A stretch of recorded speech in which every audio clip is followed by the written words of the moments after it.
నమస్తే. తాను సీఎంగా ఉన్నప్పుడు కోర్టులకు హాజరు కానటువంటి యొక్క వైఎస్ జగన్ ఇప్పుడు కోర్టులే దిక్కయ్యాయా? ఏపీ హైకోర్టులో వైఎస్ జగన్ పిటిషన్ తనకు సంబంధించినటువంటి సెక్యూరిటీని అంతే కొనసాగించాలని, ఇప్పుడున్నటువంటి యొక్క కూటమి ప్రభుత్వం దాన్ని పట్టించుకోవట్లేదని, అది కాక బుల్లెట్ ప్రూఫ్ వాహనం కూడా సరిగ్గా లేదని కంప్లైంట్ల మీద కంప్లైంట్లు ఇస్తున్నాడు వైఎస్ జగన్. మొత్తానికి అసలుకి ఎవరితో ముప్పు ఉంది అనేదే $1 మిలియన్ క్వశ్చన్. అయితే దీని గురించి మనతో పాటు మాట్లాడడానికి సీనియర్ జర్నలిస్ట్ డివి శ్రీనివాస్ గారు ఉన్నారు. వాళ్ళని అడిగి తెలుసుకుందాం. సార్ నమస్తే.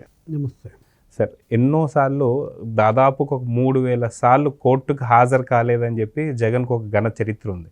అయితే ఇప్పుడు తను ఓడిపోయిన తర్వాతే కోర్టులే దిక్కయ్యాయా? ఎందుకని అంటే తనకు వచ్చినటువంటి బుల్లెట్ ప్రూఫ్ వాహనం సరిగ్గా లేదని, సెక్యూరిటీని కొనసాగించాలని, అంటే గతంలో కూడా చూసాం మనం దాదాపున 986 మంది సెక్యూరిటీ ఉన్నారని చెప్పి. అంటే వాళ్ళందరినీ మళ్ళీ కొనసాగించాలనుకుంటున్నారా? మొత్తానికి ఎవరి వల్ల ముప్పు అంటే ఏం చెప్తారు?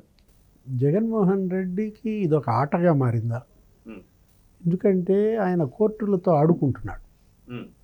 మనం చూసాం, ముఖ్యమంత్రిగా ఆయన కోర్టుల వాయిదాకి హాజరు కాకపోవటం, తప్పించుకోవటం, సిబిఐ 12 ఛార్జ్షీట్లు, ఈడీ 9 ఛార్జ్షీట్లు, 3,000 పైన వాయిదాలు ఎగ్గొట్టాడని రఘురామకృష్ణరాజు ఏడాదికి ఎన్ని వాయిదాలు ఎగ్గొట్టాడో లిస్ట్ ఇచ్చారు. కోడికత్తి కేసుకి అటెండ్ కాలేదు, అటు నిందితుడిగా ఆ కేసుల్లోనూ కోర్టుకు హాజరు కాలేదు, ఇటు సాక్షిగా ఈ కేసుల్లోనూ హాజరు కాకుండా కోడికత్తి సీనుని ఇబ్బంది పెట్టాడు. అదేమంటే నేను సీఎంని, నేను వస్తే ట్రాఫిక్ ఇబ్బంది వస్తుంది, నేను వస్తే సీఎం షెడ్యూల్ దెబ్బతింటుంది, ఖర్చు ఎక్కువ అవుతుంది, వెల్ఫేర్ షెడ్యూల్ దెబ్బతింటుంది, ఇలా కుంటి సాకులు చెప్పి నడుపుకుంటూ వచ్చిన దీంట్లో అది ఆ ఆట. ఇప్పుడేంటి, ఇప్పుడు అది పోయింది, కుర్చీ ఊడిపోయింది, ముఖ్యమంత్రి కుర్చీ వాళ్ళ ఊడిపోయిన పరిస్థితుల్లో గొడుగు తొలగింది. ఇప్పుడు కోర్టులే దిక్కయ్యాయా? ఏది పిటిషన్ల మీద పిటిషన్లు వేస్తున్నాడు. ఇప్పుడు ఈ 50 రోజుల్లో ఇది ఎన్నో పిటిషన్. అంతకుముందు మనం చూసాం, ప్రతిపక్ష హోదా నాకు కావాల్సిందే అని చెప్పి ఒక పిటిషన్ వేశాడు. ప్రతిపక్ష హోదా ఎవరిస్తారు? జనం ఇచ్చే హోదా ఇవ్వమని, ఇప్పించమని బెగ్గింగ్ ఏంటి? శాసనసభలో స్పీకర్ని అదే అడిగాడు.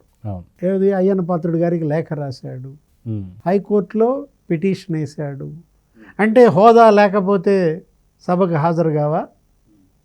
రాజీనామా చేయమని నీ చెల్లెలే తిట్టిపోసిన పరిస్థితి. పులివెందుల నిన్ను గెలిపించిన ప్రజలకు న్యాయం చేయకుండా సభకి వెళ్లకుండా ఉండటం ఎందుకు? అసలు ఆ ఎమ్మెల్యే గిరికే రాజీనామా చేయమని షర్మిల తిట్టిపోసింది. ఇప్పుడు భద్రత మీద మళ్ళీ ఇంకో పిటిషన్ వేశాడు. తనకేదో ప్రాణహాని ఉంది, వీళ్ళేదో భద్రత తగ్గించారు. భద్రత ఎందుకు తగ్గిస్తారు? అసలు భద్రత విషయం ఆ సిబిఐ చీఫ్ ఆయన రవిశంకర్ అయ్యన్నారు ప్రతి 4 రోజులకు ఒకసారి ఒక మీటింగ్ పెట్టుకుని నిర్ణయిస్తారు, ఎవరికి థ్రెట్ ఉంది, ఎవరికి ఎంత మేర భద్రత కల్పించాలి, సీఎంకి ఇచ్చే భద్రత ఎంత, మాజీ సీఎంకి ఇచ్చే భద్రత ఎంత, మినిస్టర్స్, ఎమ్మెల్యేస్ వాళ్ళకు ప్రోటోకాల్ ప్రకారం ఉంటుంది, దాన్ని బట్టి ఇస్తారు. ఇప్పుడు మాజీ సీఎంగా ఎంత భద్రత కల్పించాలో అంతకన్నా ఎక్కువ భద్రత ఉంది ఈయనకి. ఎవరికి? జగన్మోహన్ రెడ్డికి. మనం చూసాం, అసెంబ్లీలో ఈయన గేటు దగ్గర ఈయన వెహికల్స్ ఆపేస్తే నడుచుకుంటూ రావాలి. అలాంటిది ఈయన మాజీ సీఎం అని పయ్యావుల కేసు ముఖ్యమంత్రి చంద్రబాబుకి, డిప్యూటీ సీఎం పవన్ కళ్యాణ్కి నచ్చజెప్పి ఆయన అడిగాడు. ఆయనంట గేటు దాకా రానివ్వమన్నాడు, భద్రత రీత్యా రానిచ్చారు. ఏది అతన్ని ఆ వెనుక గేటు గుండా మొత్తం మెయిన్ హాల్ దాకా ఆయన కాన్వాయ్ని అలౌ చేసిన పరిస్థితి. మొన్న అసెంబ్లీకి కూడా అదే చెప్పారు కూడా, ఎట్టి పరిస్థితుల్లో హోదాకి మనం గౌరవం ఇవ్వాలా, మాజీ సీఎంగా జగన్మోహన్ రెడ్డి హోదా గౌరవానికి ఏమి భంగం వాటిల్లవద్దు అని. అసలు ఈయన సభకే పోలా అంటే గౌరవం ఇస్తే సభకి వెళ్ళవా? వాళ్ళు గౌరవం ఇవ్వకూడదనా ఈయన కోరుకుంటుంది. ఇప్పుడు ఈరోజు వేసిన ఈ పిటిషన్ హైకోర్టులో ఏంటి? ప్రాణహాని ఉంది. ఎవరి వల్ల ప్రాణహాని ఉంది? ఇప్పటిదాకా నీ వల్లే ఇతరులకు ప్రాణహాని తప్ప నీకు ప్రాణహాని అనేది ఒక పెద్ద ఫజిల్ జోక్. మనం చూసాం, ఏది వివేకానంద రెడ్డి హత్య, దారుణ హత్య, కిరాతకంగా ఆయన సొంత ఊళ్ళో ఆయన సొంత ఇంట్లో చంపేశారు, సొంత మనుషులే చంపారని. దాన్ని తీసుకుపోయి తెలుగుదేశం మీద రుద్దారు. బీటెక్ రవి, ఆదినారాయణ రెడ్డి, అసలు నారా లోకేష్, అసలు చంద్రబాబే చంపించారు అని నారాసుర రక్త చరిత్ర అని రాశారు. ఏం జరిగింది? సిబిఐ ఎంక్వైరీలో ఎవరు చంపారని వచ్చింది, ఎవరు జైల్లో ఉన్నారు? నీ ఎంపీ, నీ తమ్ముడు అవినాష్ రెడ్డి A8 బెయిల్ మీద బయట ఉన్నట్టుగా టెక్నికల్గా రాసుకున్నారు. అవినాష్ రెడ్డి తండ్రి, మీ బాబాయ్, అతను కూడా భాస్కర్ రెడ్డి జైల్లో ఉన్నాడు. అరెస్ట్ అయిన వాళ్ళంతా వైసీపీ వాళ్ళే. ఆ దేవిరెడ్డి శివశంకర్ రెడ్డి, ఆయనకి ఏదో రాష్ట్ర ఇదేదో పదం ఉంది, సమన్వయ కార్యదర్శి. వివేకానంద రెడ్డి హత్య గుర్తొచ్చి భద్రత కోరుకుంటున్నాడా? కోడికత్తి ఏమీ జరగకుండానే ఏదో జరిగినట్టుగా, అసలు కనీసం కొద్దిగా గుచ్చుకోకుండానే, చొక్కా కూడా జరగలేదు కదా, అదో హత్యాయత్నం అని బిల్డప్ ఇచ్చి సానుభూతి కోసం ఆ రోజు ఆడిన నాటకం. ఆ కుర్రాడు దళిత యువకుడు జిల్లేపల్లి శ్రీనివాస్ 5 ఏళ్ళు మగ్గేలా చేశారు. పాప మా సలీం ఎవరో అడ్వకేట్ పోరాటం చేసి అతను బయటికి తీసుకొచ్చారు. ఇదా? దీనికోసమా నీకు భద్రత? గులకరాయి కోసమా భద్రత? అదొక ఎపిసోడ్, అదొక డ్రామా. ఏది ఎన్నికల ముందు మనం చూసాం ఎక్కడ విజయవాడలో సింగ్ నగర్ గులకరాయి వచ్చి తగిలిందంటే ఆయన అసలు ఆ కట్టు ఎన్ని రోజులు 3 నెలలు తీయలే. అదేదో బ్యాండేజ్, ఎలక్షన్ క్యాన్వాస్ అంతా అదే, దాంతోనే ప్రచారం అంతా దాంతోనే. సునీత తిట్టింది, డాక్టర్ సునీత వాళ్ళ చెల్లెళ్ళు, ఎవరు వివేకానంద రెడ్డి కూతురు, అన్నయ్య లేనిపోయింది, అది కాస్త సెప్టిక్ అవుద్ది, దానికి గాలాడాలి, గాయం ఎప్పుడు నువ్వు అట్ట మూసేయకూడదు అని. ఆమె వైద్యురాలు కదా. అప్పుడు మరి ఏమనుకున్నాడేమో, నిజమే ఇదేమవుద్దు అనుకుని భయపడో ఏదో మొత్తానికి ప్లాస్టర్ తీసేసాడు. అప్పుడు ఈ డ్రామాలు జగన్మోహన్ రెడ్డి ఇప్పుడు ఇంకో కొత్త డ్రామాకి తెరదీశాడా? ఈ పిటిషన్ వేయడం ద్వారా హైకోర్టులో ఏమన్నాడు? ఆ పిటిషన్లో తనకిచ్చిన బుల్లెట్ ప్రూఫ్ వెహికల్ కూడా నాసిరకంది ఇచ్చాడన్నా, సరైన వాహనం తనకి ఇవ్వలేదు. ఎక్కడ మొన్న వినుకొండ వాడెవడు రౌడీ షీటర్ రషీద్ హత్య, రషీద్ కుటుంబానికి పరామర్శకు వెళ్తుంటే ఏమన్నాడు? ప్రోడో కావాలన్నాడు, ల్యాండ్ క్రూయిజర్ కావాలి, తనకి ఇది అవసరం లేదు, ఫార్చునర్ కావాలి, టాటా సఫారీ వెహికల్. మాజీ సీఎం చంద్రబాబు, ఆయన మాజీ సీఎంగా 5 ఏళ్ళు వాడిన వెహికల్ నీకు పంపించారు.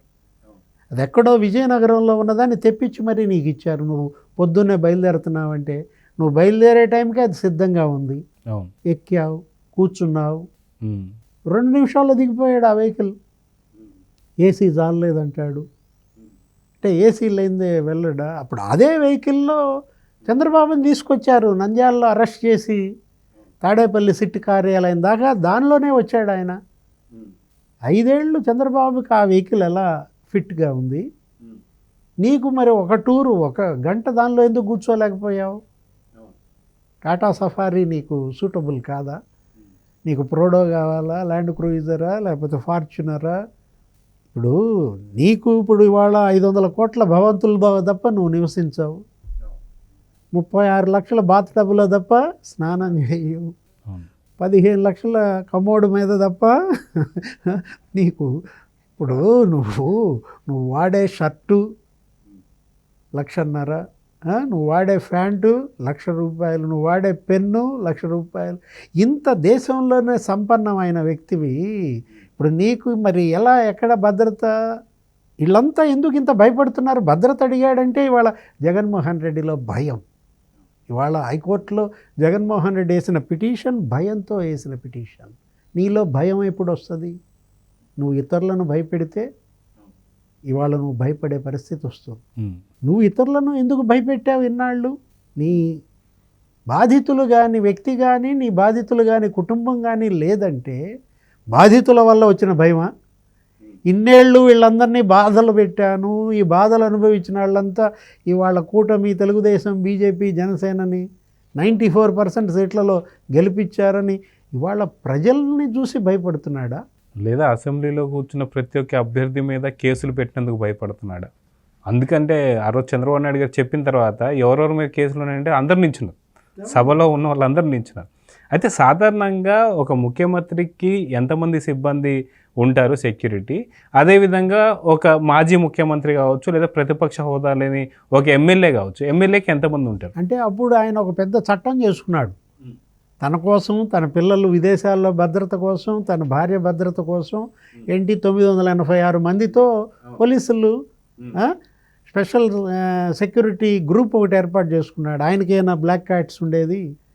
ఆయన మాజీ సీఎం, నేను సీఎం అంటూ ఒక చట్టం తెచ్చుకుని పెట్టుకున్న దాంట్లో 300 కోట్లు వాళ్ళ జీతాలు.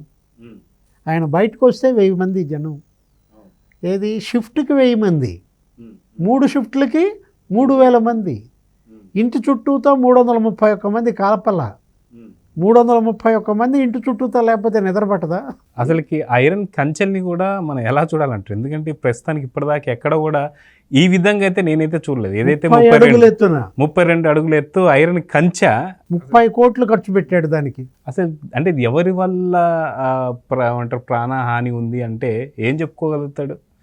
అంటే ఇది జాతీయంగానా అంతర్జాతీయంగానా ఏ రకంగా? జగన్మోహన్ రెడ్డికి ప్రాణహాని, ముప్పు ప్రాణాలకు ఉంటే ఆయన కుటుంబం వల్ల, ఆయన ఇంట్లో తగాదాల వల్లే తప్ప ఆయన జోలికి ఎవరు వెళ్తారు? ఆ భయం ఏంటి? భయపడేవాడు ఇంకా పార్టీనేమి నడుపుతాడు? భయపడేవాడు రాజకీయం ఏం చేస్తాడు? ముఖ్యమంత్రిగా మనం చూసాం, 4 అడుగులు వేయాలంటే పరదాలు కట్టాలి. పరదాలు జగన్ భయానికి నిదర్శనం.